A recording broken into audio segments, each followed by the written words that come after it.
nice way of practicing the scales.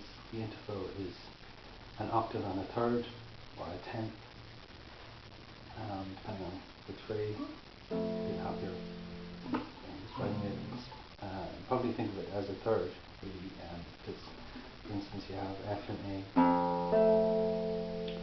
From F to A, you go scale-wise F, G, A, the distance of a third.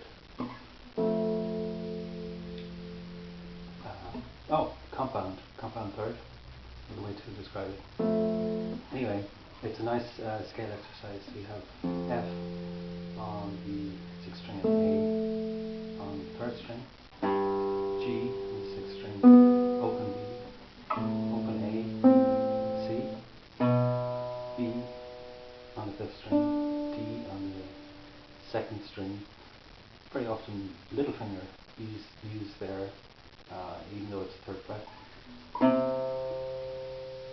C on the 5th string, open E, open D, F on the 1st string, E on the 4th string, little finger on G again, even though it's 3rd fret. This is really positional change, but very easy because you're using the same fingers. Optimally use the same fingers and slide along to get F and A. Of course, in the right hand, it's quite nice to split them up both ways.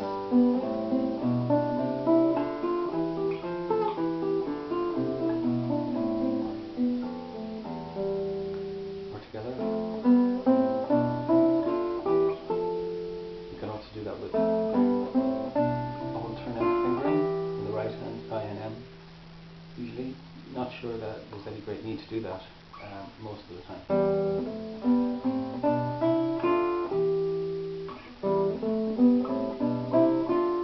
Especially when you get to using this in something particularly elaborating on a chord passage, it's probably just going to be a couple of notes, just a few seconds.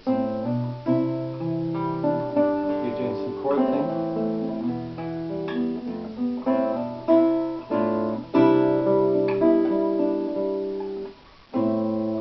Just want to put in a little bit of this, just maybe a little bit.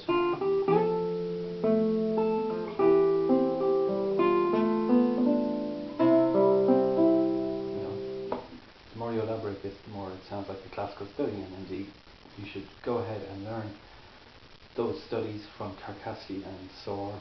Especially Carcassi, I really like it. I think it's well worth investing your time learning the Carcassi studies. Back to this though.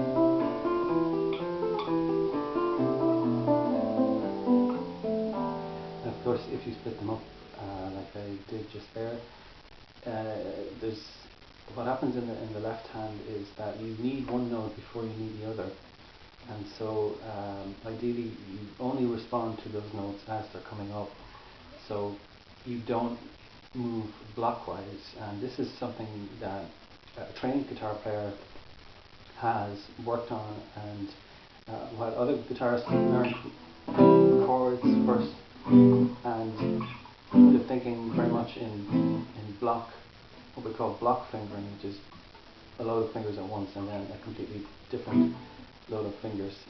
Rather than that, what's really happening is that all of the fingerings are developing into the next fingerings as you need them.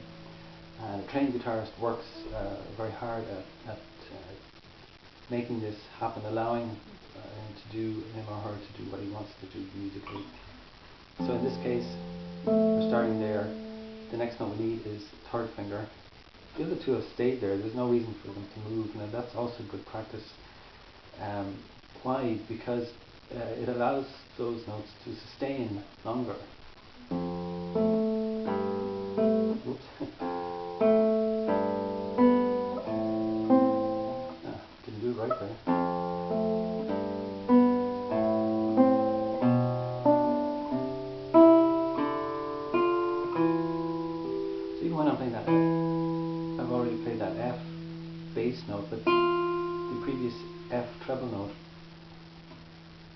it's an E bass note. The previous F treble note is still there. Of course, that's not really consonant, but as good practice, we do let them both sound simultaneously. So we have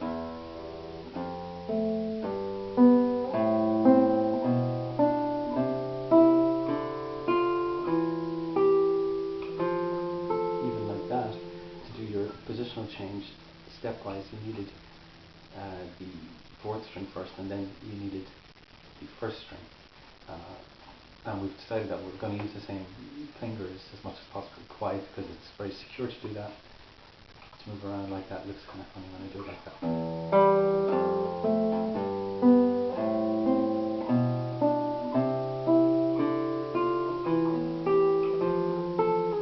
Oh, no, that didn't work, did it?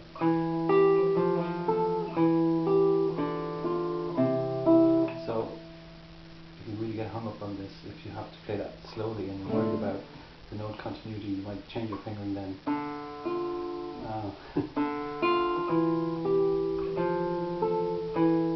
There we go. See, there's always a fingering that works. If you look for it.